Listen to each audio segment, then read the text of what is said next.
David Rockefeller died in 2017, fella. 101 years old, and when he died, the media called him a philanthropist, a visionary, a man who dedicated his life to peace and prosperity. There's a detail from his childhood nobody mentions. August 1922, 7 years old, David catches a large brown beetle in a field in Roslyn, New York. The beetle tries to bite him. He doesn't flinch, puts it in a jar, brings it home. That was the first specimen. By the end of his life, he had collected over 150,000 of them, now housed at Harvard. An entire museum of things he caught and killed and pinned. A man who later controlled the lives of millions started by building a collection of the dead. Most children who catch a beetle let it go. He kept it, then collected 150,000 more. The instinct was there at 7. The scale just changed. Peter, the Rockefellers are a wealthy family. That's not a conspiracy. That's just old money, right? Old money with a specific project, Cleveland. David Rockefeller founded the Trilateral Commission in 1973 with Zbigniew Brzezinski. Its stated purpose, to coordinate policy between North America, Western Europe, and Japan. And its actual function, a private meeting where unelected individuals decided the direction of governments they didn't run. He chaired the Council on Foreign Relations for decades and co-founded the Bilderberg Group, where presidential candidates from dozens of countries flew in annually to audition. Not elected, auditioned. The Bilderberg Group, the Trilateral Commission, and the Council on Foreign Relations aren't conspiracy theories. They're registered organizations with membership lists and meeting records. What they don't have is democratic accountability. No votes, no transparency, no public record of decisions. The people who attend shape monetary policy, military doctrine, and trade agreements for countries they don't represent. David Rockefeller built or led all three. He wrote about them openly in his memoirs and described himself as part of a secret cabal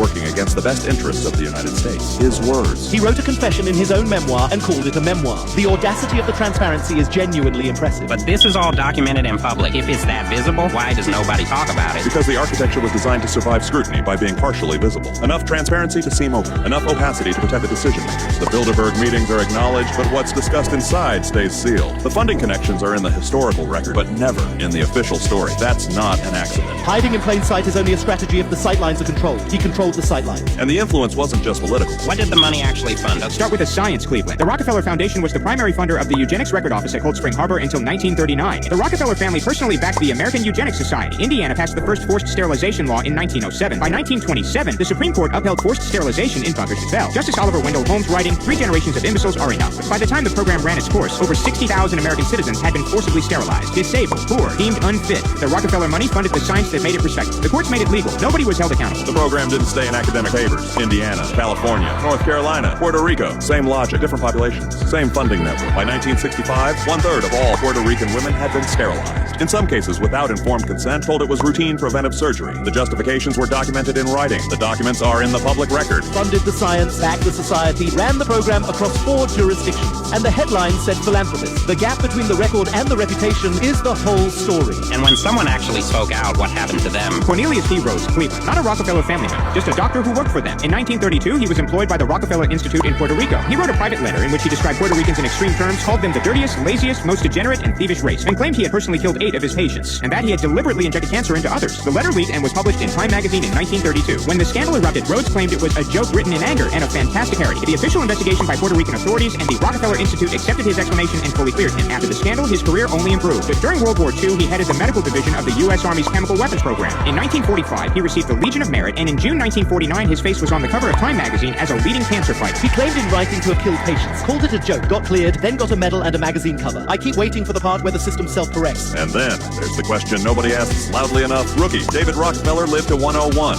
There are persistent rumors that in his final decades, he received multiple organ transplants. Heart, kidney, possibly as many as 6 heart transplants. His medical records, still completely private to this day. A man who believed his money gave him the right to resources denied to everyone else, seems to have applied that exact principle to his own rotting body. Whether through multiple transplants or the very best experimental medicine money can buy, he clung to life until 101, while ordinary people die waiting. Draw your own conclusions. The family that funded research into who deserved to reproduce may have extended one of its own lives with organs others couldn't afford. The reason David Rockefeller isn't discussed the way other 20th century figures are isn't because what he did was less significant. It's because he controlled enough of the information architecture that his name never ended up on the wrong list. He put other names there instead. The philanthropist who started by pinning a beetle in a jar died at 101. The record is exactly what he made it. He wrote the history. He funded the historians. He owned the papers. And when he died, they called him generous. The system worked exactly as designed.